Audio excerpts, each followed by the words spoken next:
High, এটা 1st August মানে শনিবারের ভিডিও। আর কি বৃষ্টি হচ্ছিল দেখুন কলকাতায়। আমাকে একটু কলকাতায় যেতে হয়েছিল একটা কাজের জন্য, আর এখন তো হুগলিতে আছি, ছুটি কাটাচ্ছি। তো কলকাতায় যাতায়াত তো কাজের প্রসঙ্গে লেগেই আছে।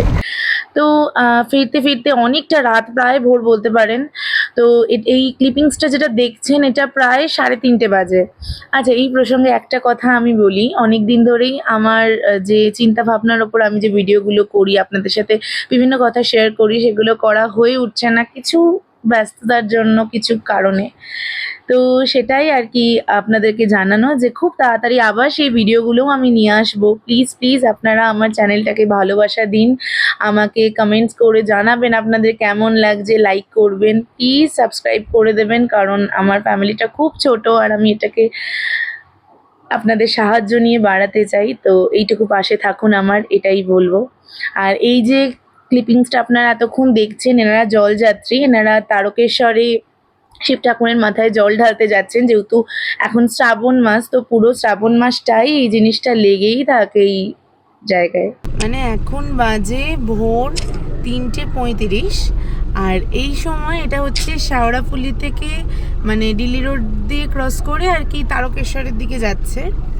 তো সেইখানে মানুষের ভিড় দেখলে পাগল হয়ে যাবেন আপনারা।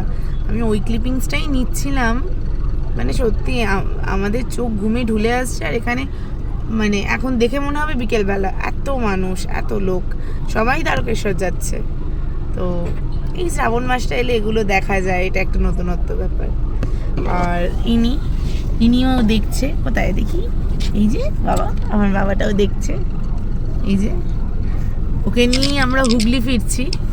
আর সেই সময় আজকে কলকাতায় একটা কাজে এসেছিলাম, এখন ফিরছি। তো এত রাতে সেই ক্লিপিংসটাই আপনাদের সাথে শেয়ার করলাম। বাই। যাই হোক, সেদিন 4টের সময় বাড়ি ফেরার পর ভোরবেলা আর তো ভিডিও কন্টিনিউ করা হয়নি। প্রচণ্ড বৃষ্টি হচ্ছিল সারাদিন। আমি প্রায় 11:30টার সময় ঘুম থেকে উঠেছিলাম, যেহেতু অনেকটা দেরি হয়েছিল ঘুমোতে। আর উঠে দেখি বাড়ির সামনেটা পুরো পুকুর হয়ে আছে। সারাদিন তো কিছুই করা হয়নি বৃষ্টির জন্য। সন্ধ্যেবেলা একটু মুভি দেখার প্ল্যান ছিল, আর মুভি দেখতে যাব, একটু উইন্ডো শপিং করবো না, এটা তো হতেই পারে না। তাই আমি টুকটাক কিছু শপিং করেছি, যেগুলো আপনাদের সাথে আমি শেয়ার করব। আর ফেরার সময় দেখুন শুধু কতটা জল রাস্তাতে, মানে সারা হুগলি ডুবে আছে মনে হচ্ছে। তো যাই হোক, সেই সব করে আচ্ছা ফেরার পথে একটু দয়াময়ী কালীবাড়িতেও গেছিলাম। এটা আমাদের হুগলি দয়াময়ী কালীবাড়ি।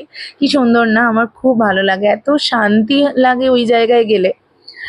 তো এই আমি যে জিনিসগুলো কিনেছি সেগুলো আপনাদের সাথে একটু শেয়ার করলাম বাড়ি এসে। এই টি শার্টটা কিনেছি, এগুলো সব বাড়িতে পরার। তো এত কমের মধ্যে সেল চলছিল ওখানে, আর এত ভালো ভালো জিনিস, এটা ট্রেন্ডস থেকে কিনলাম। তো এই টি শার্ট আর প্যান্ট আর আরেকটা সেট নিয়েছি এরকম। আর এগুলো এত ভালো, কাপড়টা এত নরম, কমফোর্টেবল, কি বলবো। পার্পেল থেকেও কয়েকটা টুকটাক আমার হুগলি বাড়িতে স্কিন কেয়ারের জিনিসগুলো ফুরিয়ে গেছিলো, সেগুলো কেনাকাটা করলাম। এইভাবেই আমার দিনটা কাটলো। কেমন লাগলো জানাবেন। বাই।